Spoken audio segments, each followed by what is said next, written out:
নমস্কাৰ মোৰ অন্য এটা ভিডিঅ'লৈ আপোনালোক সকলোকে স্বাগতম জনালোঁ। চিকেন মঞ্চুৰিয়ান খাই কোনে কোনে ভাল পায় বাৰু, আৰু যদি হোটেলৰ দৰে সহজে ঘৰতে বনাব পাৰি আহকচোন ৰেচিপিটো আৰম্ভ কৰোঁ। তাৰ কাৰণে মই অলপ সৰহ সংখ্যক নহৰু আৰু আদা সৰু সৰুকৈ কাটি ল'লোঁ, আৰু দুটা ল'লোঁ ডাঙৰ চাইজৰ পিঁয়াজ। এটা পিঁয়াজ সৰু সৰুকৈ কাটি ল'লোঁ আৰু আনটো পিঁয়াজ এখন এখনকৈ পাহিটো ডাঙৰ কৰি কাটি ল'লোঁ, আৰু লগত ল'লোঁ কেপচিকাম মানে চিমলা মিৰ্চ, সেইখিনি মই স্কুৱেৰ চাইজত কাটি ল'লোঁ। আৰু এতিয়া আহিলোঁ চিকেনলৈ, আৰু এতিয়া চিকেন ল'লোঁ। এইখিনি ব্ৰেষ্টেড চিকেন হয়, ইয়াত হাৰ্ডি নাই, গতিকে সৰু সৰু স্কুৱাৰ চাইজত কাটি পেলাই তাত দিলোঁ নিমখ, তাত দিলোঁ হালধি, আৰু দিলোঁ এচামুচ ধনিয়া পাউডাৰ, তাত দিলোঁ ginger garlic paste. Ginger garlic পেষ্টটো কম্পালচৰি হয়, এই পেষ্টটো নিদিলে সোৱাদটো ইমানকৈ উঠি নাহিব।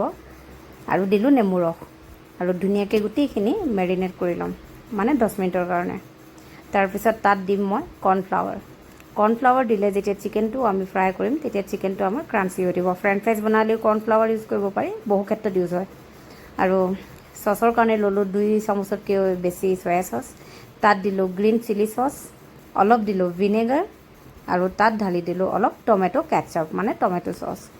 আৰু টমেটো চচ আৰু চয়া চচৰ পৰিমাণটো অকণমান সৰহকৈ ৰাখিলে ভাল। আৰু গোটেইখিনি মই ভালদৰে মিলাই ল'লোঁ। আন এটা বাতিত মই ল'লোঁ 2 চামুচ কৰ্ণফ্লাৱাৰ আৰু পানী দি ভালদৰে ঘুলি এচাৰত থৈ দিলোঁ। আৰু এইখিনি ব্যৱহাৰ শেষত হ'ব, গতিকে ভিডিঅ'টো শেষলৈকে চাই থাকিব। আৰু কেৰাহীটো গৰম হোৱাত তাত মই ঢালি দিলোঁ তেলখিনি ধুনীয়াকৈ গৰম হৈ গ'ল, আৰু মই ইয়াতে দিম মেৰিনেট কৰি থোৱা চিকেনখিনি, আৰু চিকেনখিনি গল্ডেন ব্ৰাউন হোৱালৈকে ধুনীয়াকৈ ভাজি থাকিম। আৰু যেতিয়া গল্ডেন ব্ৰাউন হ'ব তেতিয়াহে চিকেনখিনি ক্ৰাঞ্চি হ'ব খাবলৈ। এয়া চাওকচোন গল্ডেন ব্ৰাউন হৈ গৈছে। কোনোবাই আকৌ এনেকৈ ড্ৰাই ফ্ৰাই কৰি খাই ভাল পায়, হয়, এনেকৈও ভাল লাগে। অকণমান নেমু ৰস ঢালি ঘৰত খাব পাৰে এনেকৈ এজ এ স্নেক্স। আৰু এয়া চিকেনখিনি মই বাতি এটাত আঁতৰাই ল'লোঁ, আৰু তেলখিনি বেছি হোৱাত মই অলপ তেল কম কৰি সেই কেৰাহীটোতে ঢালি দিলোঁ এচামুচ গোটা জিৰা।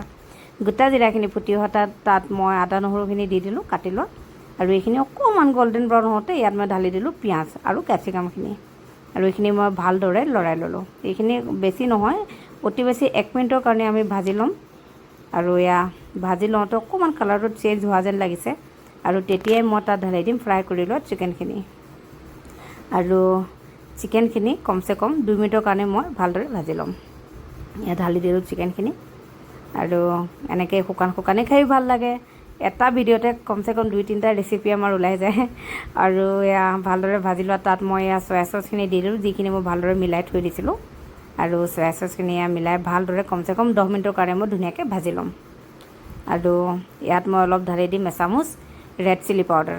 অকণ জ্বলা হ'লেও খাই ভাল লাগে নহয় জানো, আৰু যিসকলে জ্বলা নাখায় সেইসকলে ৰেড চিলি পাউডাৰটো স্কিপ কৰিব পাৰে। তাত মই সোৱাদ অনুযায়ী নিমখ দিম, যিহেতু চচত নিমখ থাকেই, গতিকে নিমখটো অকণ কমাই দিব।